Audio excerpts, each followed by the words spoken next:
Guys, welcome to the UK.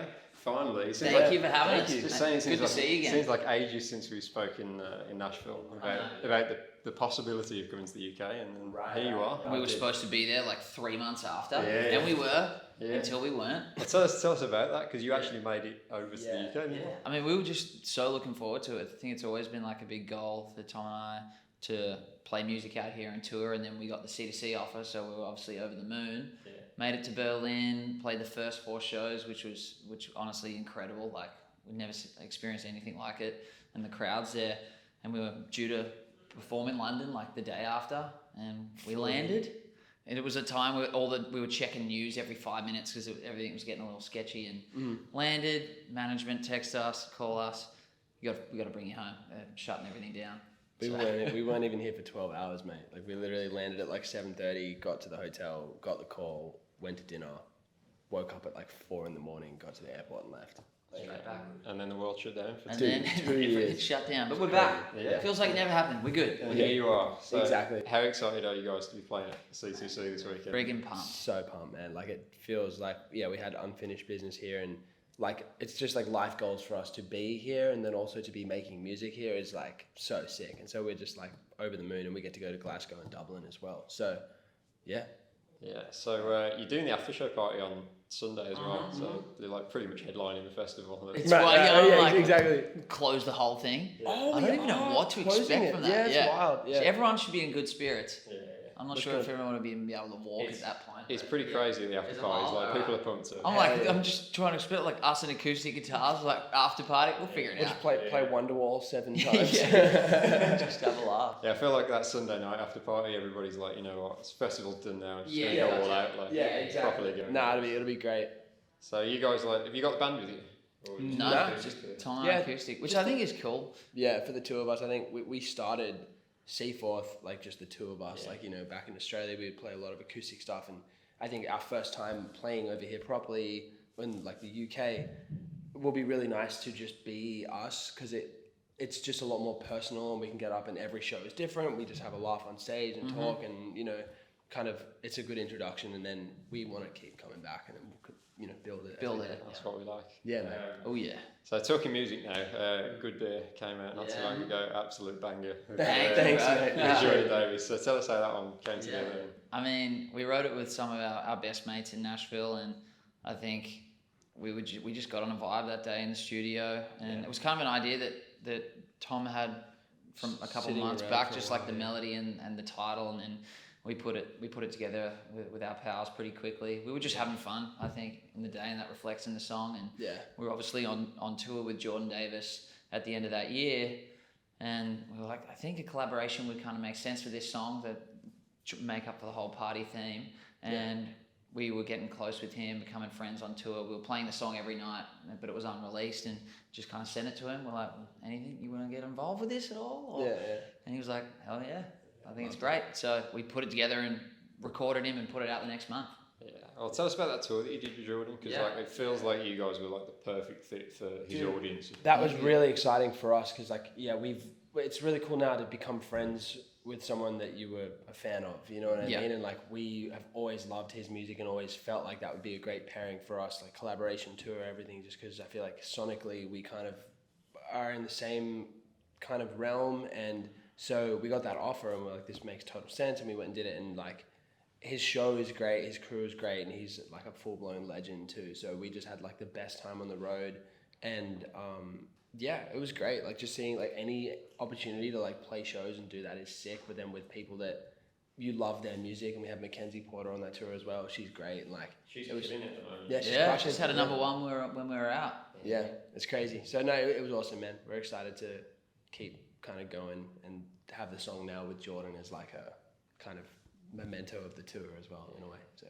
but you guys have released a fair bit of new music, like, since I last spoke to you. Like, Breakups being the standout sort of moment for you guys. I was looking on Spotify, it's like millions. Dude, it's wild, man. It's wild. Yeah. So far off the charts. It's not even on it. It's not even on it. Tell us about that one and why that felt like it. I mean, that's a really special song for us for a number of reasons. I mean, Tom can go into the personal reasons of the actual message behind the song, but I mean, it's actually, that was the first song that came out of the pandemic, It's the first song that was produced in the house, like the first song like Tom kind of took the full reins on and produced at the end of 2020. I actually had COVID while I was sang the vocals for it. Literally. And it would just kind of mark like this new Seaforth, I guess, like it's kind of, we're doing it in-house, and we kind of came out of the pandemic with like, I don't know, we're back on the horse. Yeah. Like that was obviously a tough year for a lot of people, but that marked our like, we've got it. Like, let's keep going. And then it was funny, like that song particularly, I think has really connected with people. Yeah. For us, it's been amazing. We go out and play it live, and people are singing it, and it's really cool because we, went through a pretty tough time, as we all kind of did in the pandemic, and then to have that song come out and see like people's reaction and see that, it kind of gave us a little like fire that we maybe lost for a minute. Yeah. So it's been really cool and special to see the reaction to something so personal, and like people connect with it. So what's the sort of long-term plan for new music for you guys? Because you've sort of staggered your release at this point. What's the plan? Yeah. I mean, it's funny, like we have written so much and we have so many songs that we love that we're, we haven't teased, we haven't like really showed the world anything. So we have this EP that's done that we're looking to put out, but we're putting out like a new single at the end of this month. And then I think we're talking about making an album as well this year. Like we just want to keep putting music out. Like that's, I mean, at the end of the day, like that's the only thing that we can do.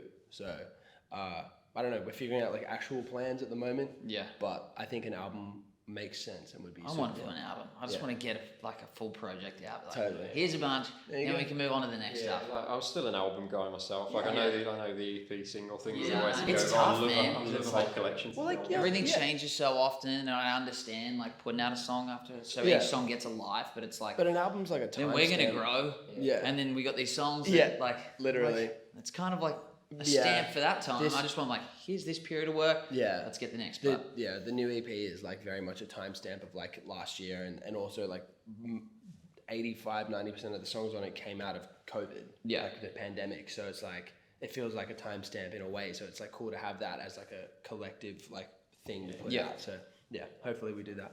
Hopefully. And just coming back to this weekend, so just sort of run us through your schedule, because you're going off to Glasgow like. Yeah, tonight, a couple hours, and then I think we're playing twice tomorrow. And then we fly to Dublin after, like that same night, I think. Play the shows, fly to Dublin, play a couple in Dublin, back to London on Sunday, and then we have, Sunday's a huge day for us, but I think we're playing 4 or 5 times, but it's going to be freaking unreal. Yeah, dude, it's like anything we can do out here is sick, you know what I mean? And like, then we've kind of tagged on a few days at the end of the festival just to hang here, because it's like our first proper time as like adults, like being able to be here and adults. Yeah. I said that, but no, it's good. So what's the plan in those days when you've got like free time? What are you gonna do? Probably the non-tourist stuff. You'd probably just be at a corner bar, a different bar every day. Different pubs, just drinking. No, I mean the thing is, like, I'm literally driving around. Like, I mean, you can ask the people we're with. Like, we're in the car, and I'm like, that's a 6th Street. Wow, look at that. Like, it's like everything is so cool to me here. So I feel like we just want to hang and like see, like London and that kind of. I feel an affinity with I think the UK in general, but definitely in London, it feels like we belong. Like, I mean, we were the convicts from you guys anyway, so it just feels like they're meant to be, probably locked up somewhere, but it's great. You guys need to come up to Birmingham one of these times. I'd love to do some gigs. Like, it's a couple hours, you said. It's like 2 hours. Yeah. That's the sick thing too. Is like over here, it feels very diverse, and everything's accessible, but everything's diverse. And we were having a chat yesterday, where it's like, you go 20 minutes from anywhere and the accent's a little different. Like everyone's kind of, I don't know, it's so cool, man. The whole culture is amazing. Come and see us in Peaky Blinders land. Yeah, exactly, that's the first thing I remember. Like Birmingham, I'm like, I've seen a show about that. With Pico's, trench coats. We've got to make it happen. Well, guys, thank you so much for doing this. Thank you. Great to see you again, man. It's good to see you. Enjoy the weekend. Oh, yeah.